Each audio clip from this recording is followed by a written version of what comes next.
Does these five signings, particularly the last one, which is the second biggest in the club's history, does that signal to players that the club is still a major player, and signal to maybe somebody like Ronaldo, who we all know wanted to go, that if he stays, there can be a success here with all the additions you've made?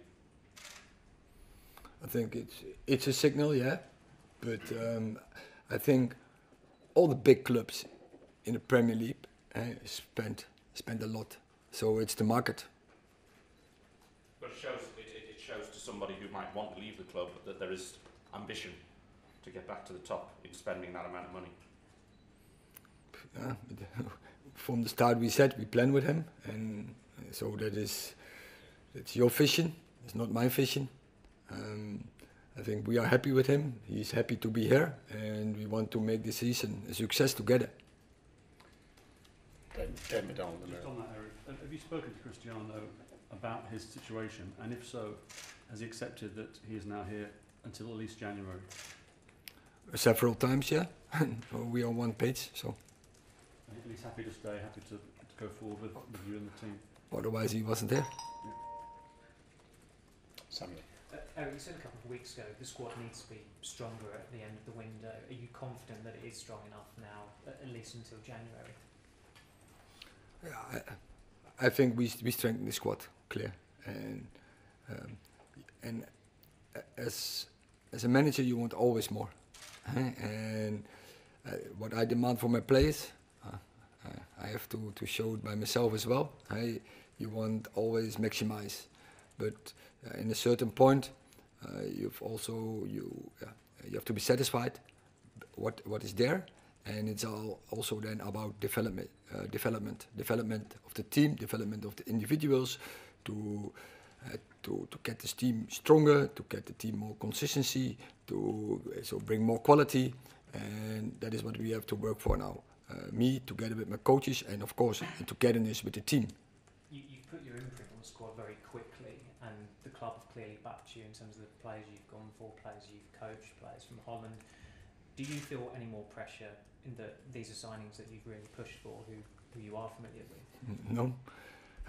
So you analyze the squad, clear vision, but we were on one page from the first talks I had with the club. They also saw the same. They saw the same in which positions we definitely have to strengthen the squad, and I'm happy that we in that positions we analyze them, we analyze the squad, we succeed to fill in that positions with quality players. Would you say you've got every target you wanted apart from Frankie de Jong maybe? Such a process, there are we had more options in several positions, and we are happy and really happy with the players who we brought in, and that gives a good feeling. I think that they are quality-wise football, but also as persons, they really they suit here in Manchester United. Rob. If and when Antony signs, it's likely to mean more competition for Rashford and Sancho. Obviously, they're both trying to get into the England squad for the World Cup. Do you take that kind of thing into consideration, or as a club manager, do you not really concern yourself with what happens with national teams? It's good, first place, that there is competition. That is, I think, that is natural. And in a top club, the situation has to be there to push players, persons to the highest levels. So, and I'm sure they are happy with as well. But as I said before, on the other side, we need players. You cannot cover all the games with every time playing the same players. You have to manage that. You have to manage that physical, but also you can play it from game to game. What do you need in certain games? Which players you have to play, and to keep them fit, but also to keep them in shape. And now we have the opportunity to choose, and I'm luckily that we have that situation, that we created that situation. So well done, I would say. James, then Paul. The club idea specifically how you see Ronaldo fitting into your team when he hasn't looked fully fit, and maybe he is, I don't know, but hasn't looked it so far. Obviously, you'll play differently when he's in to if a Rashford or a Martial being younger, more mobile. How specifically will he fit into it, and what have you said to him about where you see him going forward? The way of play set the demands, and you can see in training that he has clear that he has the capabilities, and so he will fit in, because he's I don't have to explain, great player. He has great capabilities, so he will fit in every system or in every style. And is he receptive to what you've said to him about the type of football you want to play? Yes, clear. That's why we're talking, and I said we are on one page, and he know what the demand is. The other James, then Paul. Erik, your replacement as Ajax manager, Alfred Schroeder, was very critical of Antony's conduct in the final days, and also talking generally about the price, said it's a crazy amount of money. Are you surprised at just how expensive the likes of Antony and Martinez and Casemiro have cost, how much money you've had to spend on them to get them in this summer? And also just how long are you expecting Antony and Martial to be out for, please? What I said, I think all the top clubs in the Premier League spent a lot of money in the summer, and that is how the market developed in this winter. And I can do nothing for it. So no one can do anything for it. It's just a market, and so we have to accept it. How it went. And Martial, how long are you expecting Antony to be out for? I think at least this week, but I think a little bit longer. Paul. Hi, Erik. You've spoken quite a lot about the importance of the player having the right attitude, the right mentality. Does Antony fit the bill in that respect from your experience working with him? What is his attitude and his mentality like, Antony? It's difficult to talk about a player we didn't sign, but yeah, as you see, we announced we want to do it. But yeah, definitely he's one with the right fighting spirit. In terms of his position, you played a lot on the right in your time at Ajax.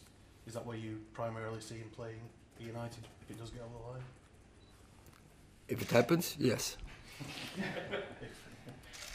Last two questions, Laurie and Jen. Erik, just a little bit more on the transfer spend, because I think it's more than people originally thought might be spent by Manchester United this summer. Is that a sign, do you think, of the club backing you particularly, or do you think it's a case of the market being what it is? I already think give an answer on that question. If you want to compete in the top, you don't have a choice, obviously, because what I said, all the Premier League clubs spend this kind of money.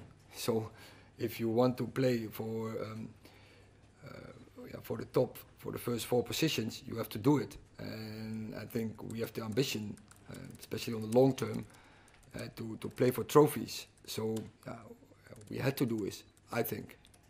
Just on the right back situation, given it's been spoken about a little bit this week, has Diogo Dalot given you enough cause to have faith in him going forwards, or is that something you might look at, given Aaron Wan-Bissaka's been spoken about as a potential target for Crystal Palace, and Dest has been linked with Manchester United? I think Aaron showed in the past that he is a really constant factor in Manchester United, so I have all the trust in that. And I haven't seen him that much because over a longer period he was injured in pre-season, so I didn't have the chance to see him. So what I heard and what I noticed from the past, so he's a good option. So the last couple of weeks he's training, so now we have to compete for the right fullback position, clear. Last question, Jamie. Hi, Erik. After the 2 defeats at the start of the season, was more money made available to you in the transfer market? Because if not, why wasn't a player like Antony, who's obviously gagging to get here, why didn't you get him sort of 2 months before when he might have been cheaper? Was more money given to you? Was there a rethink? Because not only did you lose the first 2, the Brentford performance particularly wasn't great. I think it's difficult to to answer that question, because it's Yes. yeah, but it's so hypothetical. Makes that sense? Hypothetical, how things go, and you never know how things would go, and if you are earlier or later, or it's also a process. So first, really quick, we identify the positions we want, and then you identify the players you want, and then it's a process. Can you get them or not?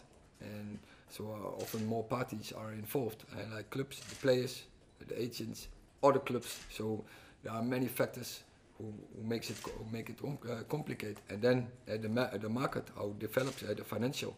And I think last season was the benchmark where I think only five transfers above 60 million. And now I don't know how many, but I think many.